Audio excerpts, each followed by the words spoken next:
Welcome to Yachting World's Heavy Weather Seamanship Series, produced in association with Pantaenius Yacht Insurance.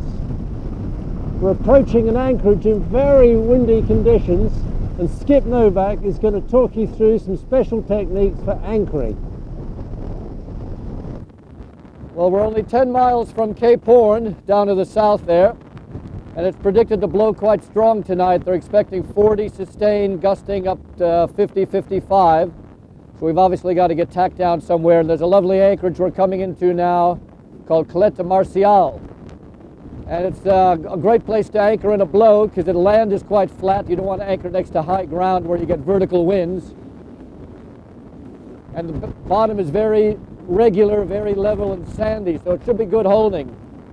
So we're going to come up here and drop the hook here. Now, ground tackle wise, I'm a firm believer in single anchor, oversized gear. I've got one CQR, 105 pound CQR on the bow, 100 meters of 12 millimeter chain.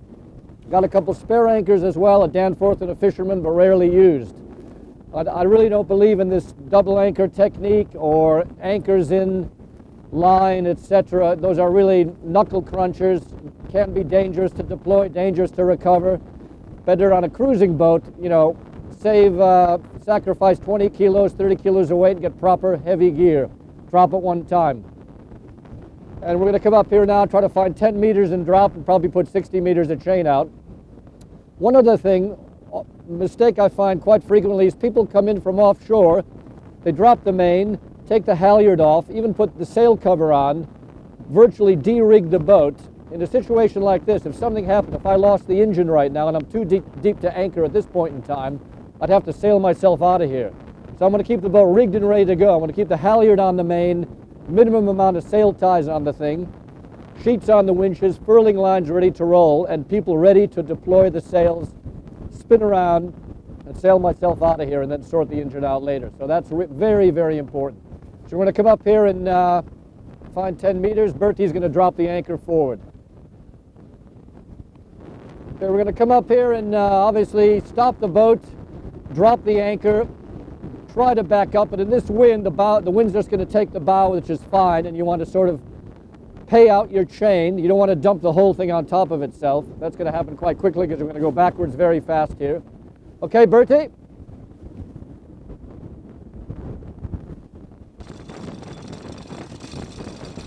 there goes the anchor. Got 9 meters of water, perfect.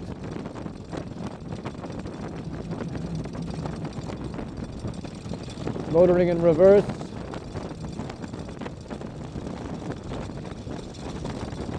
The wind's taking the bow, there we go, we're skewed. Just put it in neutral now, let the boat drift back.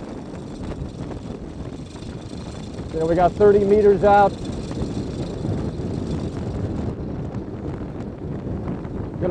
Gonna block it at 30 meters, let the boat straighten out a bit, and then drop another 30 off.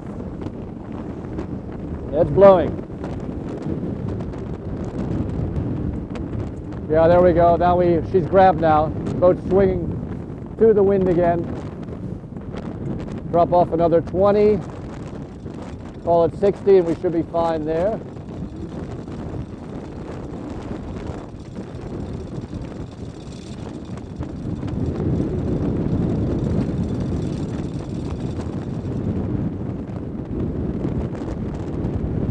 Okay, block it again.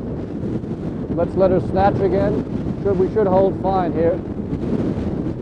Big gust. What do we got on the clock there? 35, 37 knots now.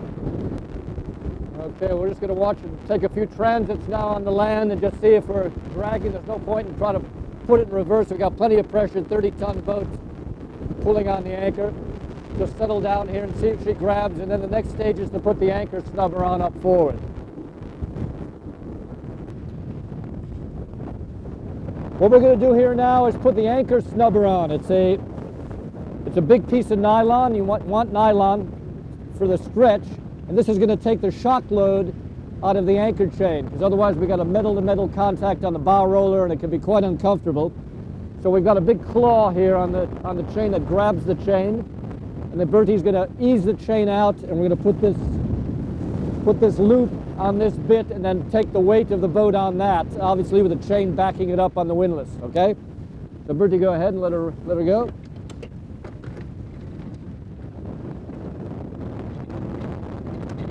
Okay, down. Okay.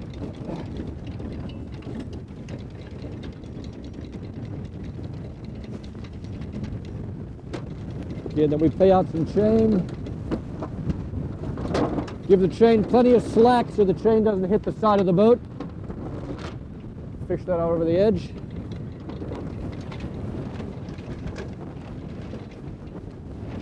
That's great, I think that's enough. And then we'll take a safety turn around the bit as well, so nothing can get away, and there's no load on the anchor windlass itself, very important. So I think we're pretty secure for the night. Go down and have a cup of tea.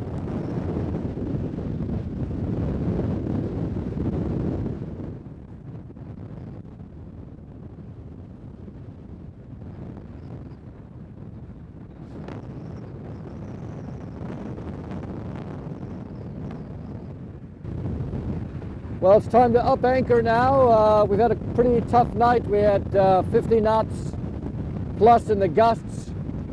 So I suspect this anchor is going to be well set. It's a very good bottom here, sandy bottom, so may have to demonstrate a technique how to break it out. So I'm at 60 meters of chain now. I'm going to start bringing up the anchor. And rather than do it by the windlass pulling the boat up to the anchor, we're going to motor the boat slowly ahead to take the load off the equipment here. So I'm going to just signal to Dave to slowly. That's red and white, 50 meters. And we got no load on the system. The chain is basically slack because the boat's driving ahead up to the anchor. Here we got blue coming up now. That's 40 meters. I've actually got a little plate here with the color coding here, so I know exactly what I'm doing.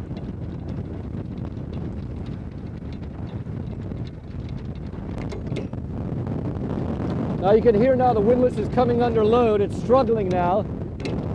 Now we're in the chain stopper now, so we're going to slowly drive the boat over the anchor and try to use the weight of the boat to snatch it off the bottom, okay?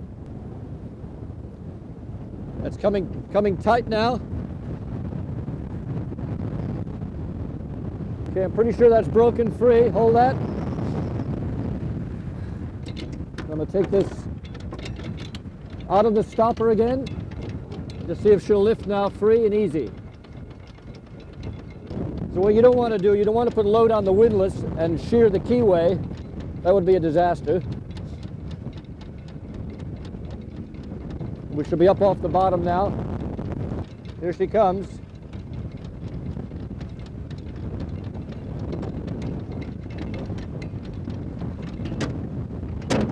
That's it.